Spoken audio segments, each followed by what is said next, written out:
Right now at 6, a cold case closed. A suspect learns his fate decades after the crime was committed.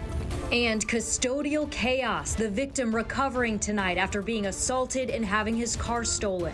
Protections for airline passengers. All of us who travel know that it has never been more uncomfortable and unpredictable. The call for action from local leaders after a chaotic holiday travel season. And we're on the weather watch for some of the coldest temperatures we have seen in years. We'll show you the numbers coming up. And kicking off Black History Month, the new program being taught in Connecticut classrooms to promote inclusivity. Lending support to our servicemen and women in a very interesting way. I'm Jim Altman with the Coast Guard Academy in New London today. More ahead on the Fox 61 News. Fox 61 News at 6 starts now. Good evening, and thanks for joining us for the Fox 61 News at 6. I'm Jen Bernstein. And I'm Ben Goldman. Only on Fox 61 this evening, an investigation spanning 3 decades. The crime, one of the most heinous ever committed in Hamden. Today, the 55-year-old man who tied up an innocent father and son and nearly decapitated them in their condominium in 1987 was sentenced to 120 years in prison. Our cameras weren't allowed inside, but Fox 61's Samaya Hernandez was there and caught up with key investigators. 32 years, that's how long investigators followed key evidence linking Willie McFarland to a vicious crime of a father and a son. Now, they would have to wait a couple of decades for DNA science to catch up with what investigators already know. Now, today, they tell me, is about seeking justice for a father and son whose last minutes on this earth ended in complete horror. These condominiums on Fitch Street, 3 decades removed from the terror of an August night in 1987.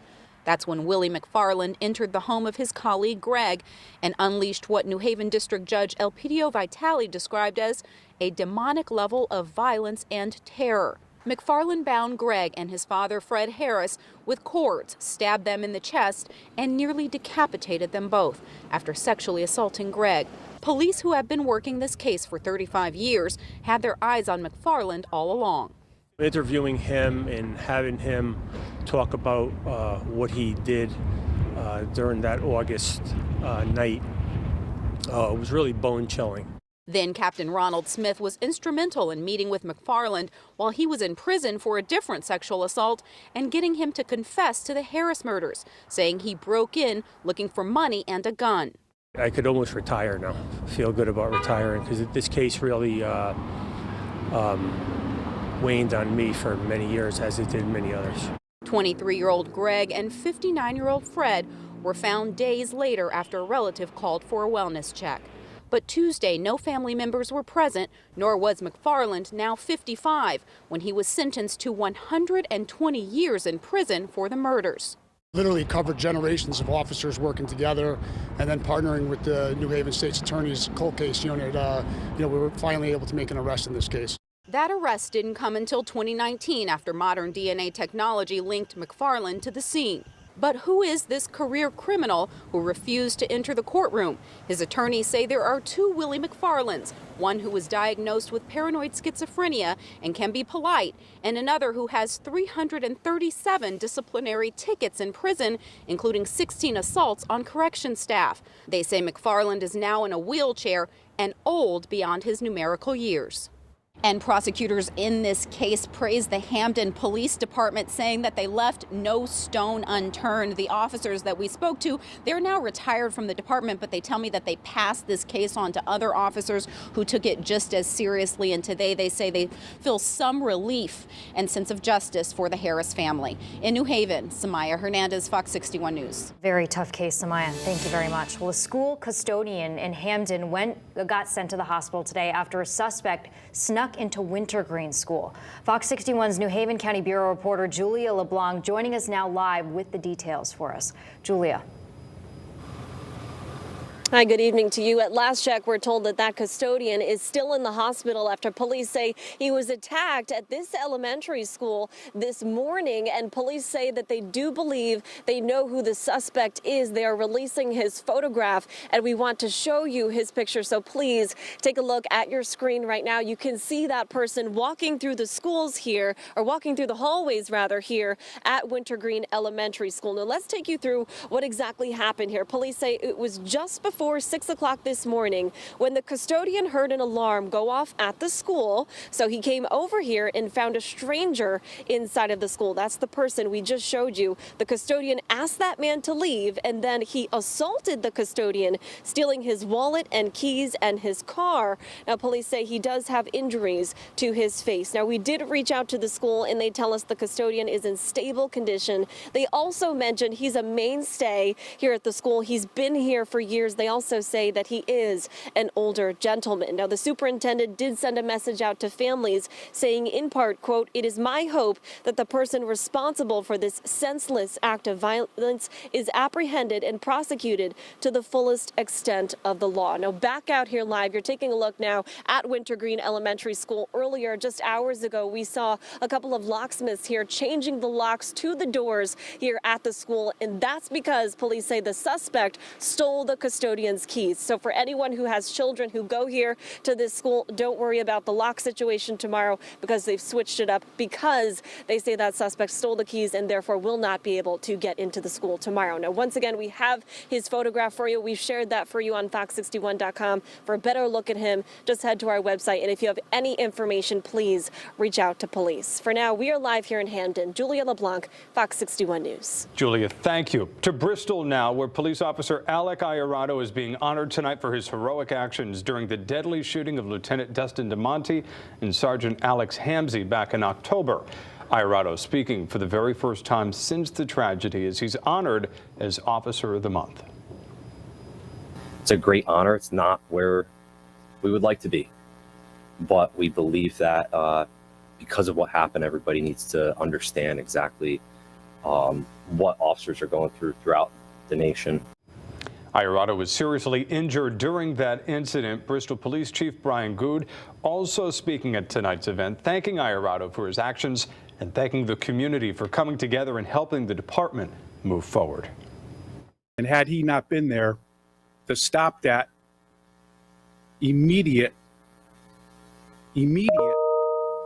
threat to not only our other officers that were responding, but our community. But as a department, we were able to stand together, bond together, and help get through this. Iorato will be inducted into the National Law Enforcement Officer Hall of Fame in March. Also in Hamden, 2 students at Hamden High School are facing charges after a resource officer found them with a stun gun.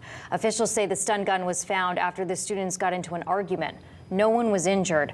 There was an increased police presence at the high school for the rest of the day.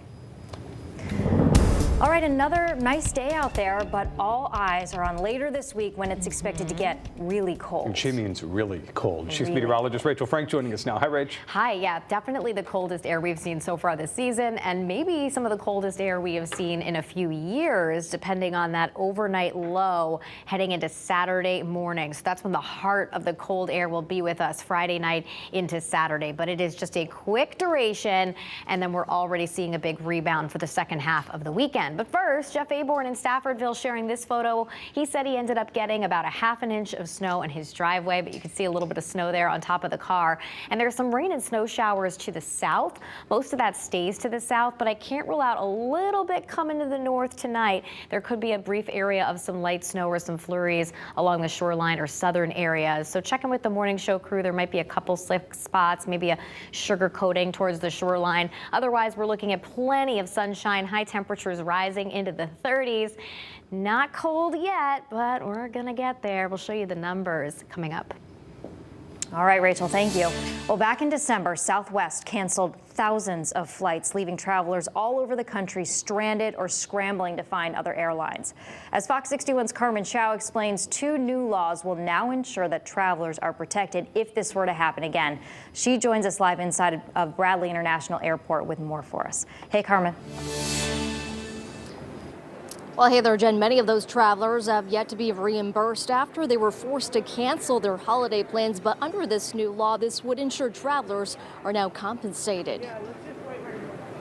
What Southwest did was airline malpractice. Over 60% of Southwest's flights were canceled during the last week of December. The airline cited reasons like weather, crews being out of place, and staffing shortages. Some travelers ended up spending their holiday in an airport or a hotel. Despite receiving $54 billion from Congress during the pandemic to stay afloat, airlines were painfully unprepared. That is why Senators Roger Blumenthal and Edward J. Markey are proposing two pieces of legislation: the Airline Passengers Bill of Rights and the Forbidding Airlines from Imposing Ridiculous Fees Act, or also known as the FAIR Act. These laws will end the nickel and diming for the fees that have grown exponentially and unreasonably for travelers. If your flight is delayed by more than 4 hours, you get $1,350. Senator Blumenthal added if your flight is delayed 1 to 4 hours, you can change flights at no expense. And if it is canceled entirely, you will be reimbursed. Stratford mother Christine Pastore was a victim of the cancellations when she was supposed to visit her daughter in Denver for her birthday. Her daughter is currently fighting an illness, and the last time she saw her was August of last year. Some airlines that did have seats available, but they were charging close to $3,000 per person one way for a flight to Denver.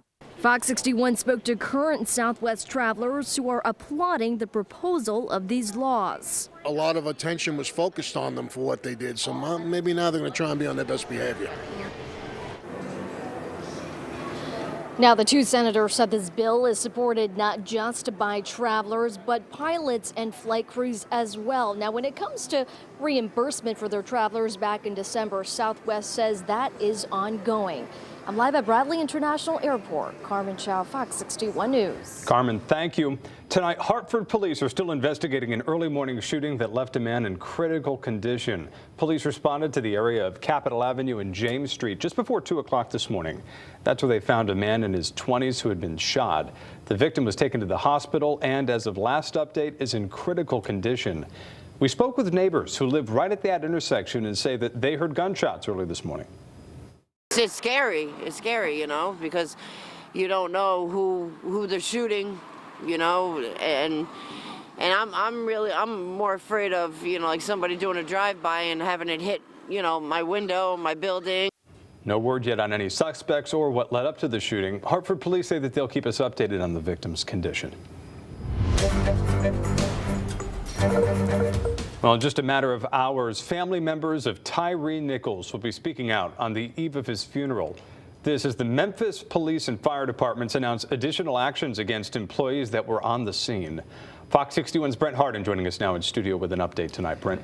Yeah, Ben, Tyree Nichols' family will gather with Reverend Al Sharpton and attorney Ben Crump at the historic Mason Temple later this evening. That is where Dr. Martin Luther King Jr. gave his final speech. There are now 7 police officers who have been fired in connection with Nichols' death, 5 of them facing charges as well, including one Connecticut native. 3 members of the Memphis Fire Department have also been let go. A vigil was held last night at a California skate park where family and friends came together to remember Nichols. This how they will light up a room. And that's what we need to remember. We just need to remember the good that he did, the person that he was. Carry that in your heart, not what happened. Now, tonight's update from Nichols' family and their attorney is set for 8:30, and Nichols' funeral is expected to be held tomorrow.